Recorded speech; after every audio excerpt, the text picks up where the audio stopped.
फराज किदवई साहब, मसला वही, अब मायावती जी को प्रधानमंत्री बनाने वाला समय तो चला गया क्या? प्रधानमंत्री तो कोई तब बना सकता है किसी को जब उसकी हैसियत हरकिशन सिंह सुरजीत जैसी हो जाए क्या? वो विषय तो चला गया। या कांग्रेस में है तो कामराज जैसी हैसियत हो, वो विषय छोड़िए। अब तो मसला ये है कि उत्तर प्रदेश में विपक्ष का ज्वाइंट कैंपेन इंडिया गठबंधन का कब से शुरू हो सकता है, क्या लग रहा है? चूंकि आपके प्रतिस्पर्धी पार्टी 25 तारीख से इलेक्शन कैंपेन आरंभ कर रही है बुलंदशहर से।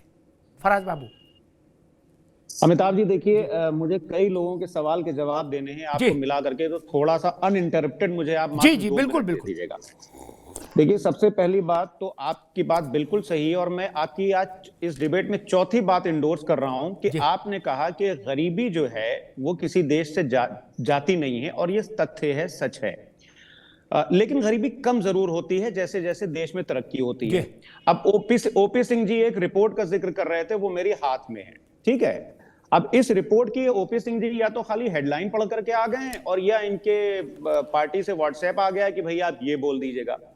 पूरी जिम्मेदारी से मैं बोल रहा हूं, ये बात कर रहे हैं, और ये गरीबी की बात नहीं कर रहे हैं, ये मल्टी डायमेंशनल पॉवर्टी की बात कर रहे हैं, जो कि अभी नीति आयोग ने रिपोर्ट निकाली है। इस मल्टी डायमेंशनल रिपोर्ट के हिसाब से आपको ये जान करके ओपी सिंह जी हैरानी होगी कि आपके मोदी जी के अमृत काल में जो रेट ऑफ, जो अभी अमिताभ जी आप बोल रहे थे कि rate of multi dimensional poverty जिस तेजी से यूपीए 1 और यूपीए 2 में गिरी थी, उससे कम तेजी से गिरी है माननीय मोदी जी की सरकार में। 27.1 करोड़ लोग मल्टी डायमेंशनल पॉवर्टी से बाहर आए हैं 2005 से लेकर के 2015 तक। कर रहे हो फराज बाबू, आप कौन समझेगा? सिंह जी ने कठिन बात की अमिताभ जी, तो उसका जवाब तो जनता को आपके दर्शकों को देंगे ना, करोड़ों दर्शक आपके हैं। ठीक है भैया। ओपी जी मोदी जी के अमृत काल पहले जब नहीं था, तो 10 साल पहले, ये मैं नहीं बोल रहा हूं, ये इंडियन एक्सप्रेस अखबार बोल रहा है, इसमें यूएनडीपी की भी रिपोर्ट है और नीति आयोग की भी रिपोर्ट है कि 2005 से 2015 के बीच में 27.1 करोड़ लोग मल्टी डायमेंशनल पॉवर्टी से बाहर आए, और जो रेट ऑफ डिक्लाइन था वो मोदी जी के अमृत काल में कम हुआ है। ओपी सिंह जी, आप अपने प्रदेश कार्यालय में भेज दीजिएगा। पहली बात तो आपकी बात को मैं मानता हूं कि गरीबी जो है वो कम होती है, खत्म नहीं होती है, और जो रेट है वो इनकी सरकार में जो है गरीबी कम होने का, ये इन लोग ने और खराब कर दिया। पहली बात। दूसरी बात ये हम बोलेंगे कि देखिए, हम मानते हैं, आप बिल्कुल सही बोल रहे हैं कि इलेक्शन की जीत और हार जो है वो जनता डिसाइड करती है, लेकिन लोकतंत्र में जो हार जाता है वो नेता नहीं है, मैं ये नहीं मानता। माननीय अटल बिहारी वाजपेयी जी भी हारे हैं और उनकी जमानत भी जब्त हुई है, लेकिन अटल बिहारी वाजपेयी जी हमारे भी नेता थे, बहुत सीनियर नेता थे, उनका पूरा सम्मान है। जी अमिताभ जी। दूसरी बात। तीसरी बात यह है कि अभी आपने एक बात बोली थी कि करीब देश के 10 करोड़ लोगों के घर भारतीय जनता पार्टी ने प्रसाद पहुंचा दिया है। ठीक है, अच्छी बातें पहुंचा दिया है, लेकिन इसी देश के 20 करोड़ लोग आज की तारीख में जो हेल्दी डाइट है वो अफोर्ड नहीं कर सकते हैं। ये मैं नहीं बोल रहा हूं, नेशनल फैमिली हेल्थ सर्वे 5 बोल रहा है। ठीक है भाई साहब। तो अमिताभ जी कहने, और चौथी बात यह है कि रही बात इलेक्शन की तैयारी की, अरे आपकी अभी क्लिप चल रही थी, हमारे राष्ट्रीय अध्यक्ष माननीय अखिलेश यादव जी कल बाराबंकी में एक सभा कर रहे थे जी। 50,000 की भीड़ थी खाली एक छोटे से गांव में। बात खत्म हो गई, मैंने अपनी बात वापस ले ली। फराज बाबू, आपका इलेक्शन कैंपेन बहुत तेज चल रहा है, मेरी शुभकामनाएं, बात वापस ले ली। बहुत धन्यवाद। क्षमा करो महाराज। अरे नहीं क्षमा नहीं, आप कैसी बात कर रहे हैं? ना मांग रहे हैं मेरे से जो चाहो लिखा लो, आप सब मेरे मित्र हो। मैं राज शर्मा को लिख के दे दूं कि मेरी शुभकामनाएं, आप सरकार बनाओ, लेकिन मेरे लिखने से खड़गे जी का भाग्य नहीं जागेगा। ननकू और रज्जाक वोट नहीं देगा, खड़गे क्या करेंगे? अमिताभ जी, अरे रुक जाओ भाई राजबाबू, आपने कहते नहीं। ये यूएनडीपी, ये सीएनपीडी टाइप की जो बातें हैं अंग्रेजी की, ना ननकू जाने ना रज्जाक। इस देश के दो बड़े नेता, अरे रुको भाई, इंदिरा गांधी और नरेंद्र मोदी, उनके भाषण सुनिए जो देश के आम आदमी को सबसे ज्यादा समझ में आते हैं। इंदिरा जी का भाषण मैं सुनता था और नरेंद्र मोदी का तो खुद सुन ही रहा हूं, कवर ही कर रहा हूं पत्रकार के नाते। ठीक, इसलिए इन सब बातों में, फर्जीफिकेशन में मैं कभी नहीं फंसता। ये सब किताबों में क्या लिखा छोड़ दी, किताब पढ़ के कोई वोट देने गया क्या? और एक बात और कह दूं सबको बड़ा श्रद्धा के साथ, भले ओपी सिंह जी कुछ कहें, फराज किदवई साहब कुछ कहें, नावेद जी कुछ कहें, मेरे मोहल्ले में विकास हुआ कि नहीं हुआ फराज बाबू, ये ना तो मैं मायावती जी के सर्टिफिकेट से मानूंगा, ना समाजवादी के, ना राहुल गांधी के, ना ओपी सिंह के। मेरी आंखें फूट गई, मैं सूरदास हूं, मुझे नहीं दिख रहा। सड़क बनी तो मुझे नहीं दिखेगा, आप बताओगे तब पता लगेगा। पहले मैं 10 रुपया कमाता था, अब 11 कमा रहा हूं, तो उसके लिए समाजवादी पार्टी का सोशल मीडिया का हैंडल देखूंगा तब पता लगेगा, मेरी जेब नहीं बता देगी। ये तो वैसे ही बात की जा रही, क्या हो क्या गया देश के राजनेताओं को कि ठंड टीवी से देख के जानेंगे। गजब कर रहे हो, देह से नहीं पता लगेगा। यूएनडीपी, सीएनटीपी, टीपी, ये क्या है? इसीलिए सब लोग बेकार, वोट के समय में डब्बा खाली मिलता है, कहीं 3 वोट, कहीं 5 वोट, कहीं 10। कैसी बात कर रहे हैं? मेरठ के एक, अरे रुको भाई फराज बाबू, मेरठ के एक मंत्री थे 2012 से 17 वाली सरकार में, फराज बाबू की, नाम नहीं लूंगा, नाम लेने में ज्यादा बुराई हो जाती है। समीक्षा की बैठक हुई नवेश को, तब मुलायम सिंह उस बैठक में थे। उनने उन मंत्री को खड़ा किया, बोले खड़ा हो जाओ। बोले बड़े बड़ा भाषण देते थे, तुम्हारे मोहल्ले के बूथ में 5 वोट मिले कुल। क्या आप बताइए यूएनडीपी सीएनटीपी का क्या करेंगे? वो 5 साल मंत्री रह लिए, 5 वोट मिले। यूएनडीपी सीएनटीपी सब जानते थे क्या? अरे उप मुख्यमंत्री भी हारे हैं। इस सब बातों की नहीं चक्कर पड़ा। अच्छा दूसरी बात, मैं समाजवादी पार्टी, चूंकि मेरे मित्र हैं सब, इसलिए मैं कहूंगा वो लिस्ट मत बनाइए। मुझे उस बच्चे से नाराजगी होती है जो हर बार फेल होने पर यह कहे कि वो बिल गेट्स भी तो एक बार फेल हुए थे। ये कोई बात हुई? कान के नीचे 2 मारो, पढ़ा ना लिखा हो, बिल गेट्स से तुलना कर रहा। कर रविन्द्रनाथ टैगोर भी फेल हुए थे। तू टैगोर है भाई, टैगोर है। अपना नाम लिखना तो पहले सीखो, तब टैगोर बनेंगे। और अगर किसी को अच्छा लग रहा है तो राज भाई को भी प्रेरणा मैं दूंगा, आप भी बड़े हारे हुए लोगों की लिस्ट बना लो, काम आएगी। जब आप हार जाओ हर बार वही नाम ले दो कि जवाहरलाल नेहरू, अरे इंदिरा गांधी भी हारी थी, अटल बिहारी वाजपेयी भी हारे थे। इससे ये सत्य नहीं छुपता कि मोदी 303 सीटें लोकसभा में लेकर बैठे। आप अपने घर के बाहर होर्डिंग लगवा दो, अटल बिहारी वाजपेयी बलरामपुर से चुनाव हारे थे, इससे इनकी सरकार चली जाएगी ओपी सिंह की। अगर मान लीजिए समाजवादी पार्टी इसका होर्डिंग भी लगवा दे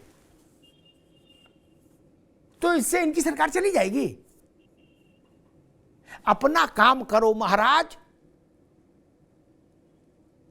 पड़ोसी के गंगा नहाए से पुण्य नहीं मिलता, खुद गंगा नहाना पड़ता है। खैर ओपी सिंह जी, मैं इन आंकड़ों के भ्रमजाल में नहीं पढ़ना चाहता। आंकड़े अधिकारी बनाते हैं और अधिकारी बड़े कारसाज होते हैं।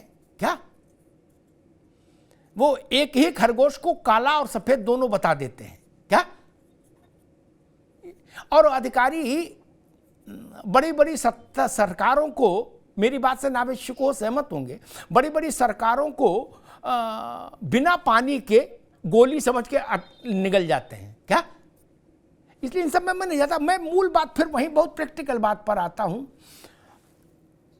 भारतीय जनता पार्टी से योगी जी ने एक नारा दिया, एक बार फिर मोदी सरकार, अब की बार 400 पार।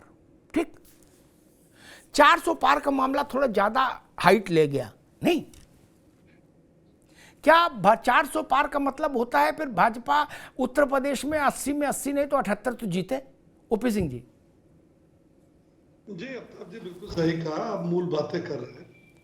लेकिन ये बताइए अफ्ताब जी, हम अगर 80 की बात कर रहे हैं तो 73 तक तो पहुंच चुके हैं। एक बार 64, एक बार 73 जी। लेकिन जो 1 सीट पाए हैं वो 3 सीट पा रहे हैं। वो कर 80 हराओ, भाजपा भगाओ, तो कहाँ का नारा जनता, मतलब कौन से नारा सूट करेगी? 73 वाला कि 1 वाला और 3 वाला? दूसरी बात, जो हमारे साथी डिबेट पर बैठे हैं इनको सब पता है कि 2024 का परिणाम क्या होने वाला है। नावसिकों को भी पता है, आपको भी पता है, इन दोनों लोगों को भी पता है। लेकिन यह है कि हमें चूंकि डिबेट पर जवाब तो देना ही है। आप ये बताइए कि देश की आम जनता को ये अधिकार प्राप्त है कि मोदी जी आप बड़े लोकप्रिय प्रधानमंत्री 9 साल में देश के लिए किया क्या?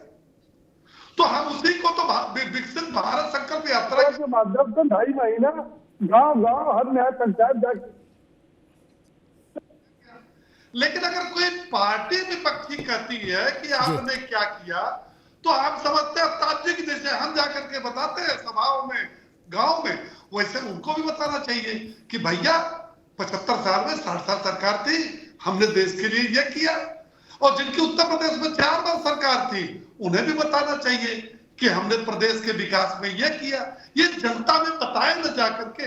लेकिन हम तो अवतार जी इतने जो चुनाव हुए हैं, हमने तो कुछ नहीं सुना, इनकी उपलब्धियां नहीं सुना। हाँ, ये सुना मोदी जी नीचे है, भारतीय जनता पार्टी देश खा गई, क्या खा गई, संविधान बचाओ, देश बचाओ, लोकतंत्र। अरे ये सब फर्जी नारों से ये मतलब आम आदमी समझेगा। हाँ, उनको भी बताना चाहिए जिनको विरासत और वंशवाद के कारण सियासत में जगह मिली, वो भी अपनी उपलब्धि बताएं कि 2014 से एक तो न्याय पंचायत का चुनाव जीते हो, एक तो नगर निकाय का चुनाव जीते हो, एक विधानसभा का चुनाव जीते हो, एक लोकसभा का चुनाव जीते। ये बड़ी बड़ी बातें, इस पर बैठ करके अब की बार भारतीय जनता पार्टी चली गई और हमारे राहुल गांधी जी प्रधानमंत्री होंगे, तो वो कह रहे हैं अखिलेश प्रधानमंत्री होंगे, कोई कह रहा है कि नहीं वो टीएमसी वाली बहन जी प्रधानमंत्री होंगे, कोई अरे भैया बनो ना प्रधानमंत्री। अगर आपको लड्डू खाना ही है तो आप मेवे के लड्डू खाओ ना, बुनिया के लड्डू क्यों खा रहे हो? अब बन जाओ प्रधानमंत्री। हाँ, लेकिन ये सोचना पड़ेगा कि हम 415 से 44 पर क्यों आए और मुलायम सिंह के जमाने में 33 से 3 पर क्यों आए, इसको भी तो मंथन करना चाहिए। लेकिन मंथन में होगा क्या?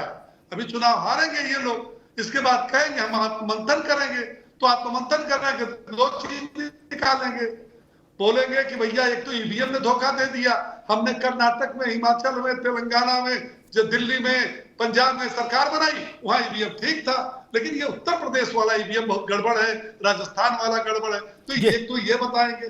और दूसरे सज्जन पराग साहब के जो नेता कहेंगे कि चूंकि चुनाव आयोग भारतीय जनता पार्टी के जो है बूथ अध्यक्षों से मिलकर के मुसलमानों और यादवों का वोट कटवा दिया, बात करते हैं सब समाज की, नारा देते हैं यमुआई। अरे भैया पराग साहब, आप खुद सोचो ना, चश्मा उतार के जो लेके पन्ना घूमते हो हर बार डिबेट में ना, आप ये सोचो ना कि जिस यमुआई का नारा दिया, हाँ देख रहा हूं, वो आपको काम आए। मुंह ना ढकिए, आप मुंह खोल के बैठिए, पन्ना देख लिया। मैं अब ये कह रहा हूं कि यमुआई का नारा देने वाले, इनको रामपुर कहां चली गई, स्वार कहां चली गई, आजमगढ़ कहां चली गई, कन्नौज कहां चली गई, बदायूं कहां चला गया, घर था ना इनका। ये आप मंथन नहीं करेंगे। ये सोचेंगे संजय निषाद का क्या हुआ, अनुप्रिया पटेल का क्या हुआ, ओम प्रकाश राजभर का क्या हुआ। और सुनिए पराग साहब, एक सूची जारी समाजवादी पार्टी ने किया है 6 सीटों का, अखिलेश यादव, शिवपाल यादव, डिम्पल यादव, रामगोपाल यादव, धर्मेंद्र यादव, अक्षय यादव। ये कौन कहां से लड़ेगा, इसकी सूची आपकी जारी हो चुकी है, यही आपकी तैयारी है। और हमारे यहाँ कौन सी सूची है? मोहन यादव आ जाएंगे, भजन लाल शर्मा आ जाएंगे, देव जी आ जाएंगे, कौन राष्ट्रपति हो जाएगा, कौन जो है मुख्यमंत्री हो जाएगा, कौन अध्यक्ष हो जाएगा, ये हमारी सूची है। लेकिन गांधी परिवार क्या किसी और को बर्दाश्त कर सकता है? ये मुलायम सिंह का परिवार किसी और को बर्दाश्त? अरे सबके तो जो मकसद तैयार है। और आप कहेंगे क्या कहेंगे कि भाई यही तो असली समाजवाद है, यही तो असली भारत की तस्वीर है। आपकी तस्वीर भैया, आपको मुबारक, आपकी सोच आपको मुबारक, आपका चिंतन आपको मुबारक, भारतीय जनता पार्टी। ठीक है सिंह जी, अभी रुकना होगा। जब कांग्रेस या समाजवादी या बसपा ये कहते हैं कि अटल बिहारी वाजपेयी भी हारे, ठीक है हारे, सभी हारते हैं, हारना कोई गलत बात नहीं। लेकिन मैं एक बात याद दिला दूं बहुत विनम्रता से, तब कांग्रेस ये नारा भी लगाती थी अटल बिहारी के हारने पर, तब चुनाव चिन्ह होता था दीपक। राज भाई, ये नारा आपके लिए अच्छा रहेगा ये समझना, तब कांग्रेस हास्य के साथ ये नारा लगाती थी, फराज अहमद, इस दीपक में तेल नहीं, सरकार चलाना खेल नहीं। क्या? जब भारतीय जनता पार्टी के ज्यादातर उम्मीदवार हार जाते थे तो जिन्होंने ये कहा था बड़ा पेड़ गिरता है तो धरती हिलती है, उन्हीं राजीव जी ने कहा था हमने भाजपा वालों की फैमिली प्लानिंग कर दी। क्या? फिर ये भी सुनना पड़ता है, हमने भाजपा वालों की फैमिली प्लानिंग कर दी। अगर आपको ये मंजूर है तो मेरी शुभकामनाएं। हारने वालों की लिस्ट गूगल से निकाल लीजिए और जेब में रखिए, जहां कोई डिबेट हो तुरंत बता दो रामलाल भी हारे, श्यामलाल भी हारे, इसलिए हमारे हारने में कोई दिक्कत नहीं। तो हारने के लिए पार्टी खोल ले हो तो मेरी शुभकामनाएं। सुबह नेतराम के यहाँ कचौड़ी खाओ और हारने की तैयारी करो। क्या नावेद जी, इनको सबको नेतराम का पता दो, कचौड़ी वहां से खाएं, जलेबी खाएं और हारने की तैयारी करें। दिन में हारने में कोई मेहनत नहीं करनी, वो तो अपने आप हार जाता आदमी। जीतने के लिए संघर्ष होता है।